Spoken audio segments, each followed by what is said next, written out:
Anda perlu berjalan dengan sangat perlahan untuk menjaga keseimbangan.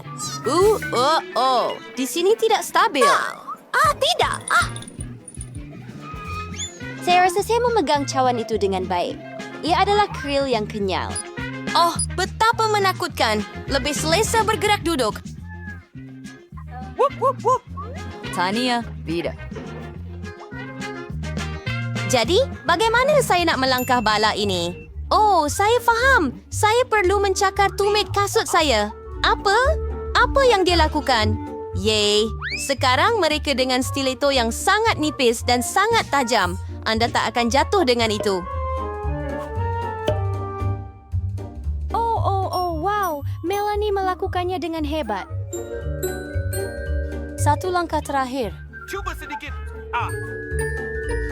Yeay, saya berjaya. Ya, saya buat. Sekarang kamu, Lily. Saya faham. Saya ada harga diri. Saya tidak akan ada di sini, tetapi jika kamu masukkan mereka dalam peti undi begini, kita akan diterima seperti lelaki. Sekarang saya bersedia untuk lulus ujian. Ia berfungsi. Lily? Berhati-hati. Sudah selesai. Kita berjaya semua.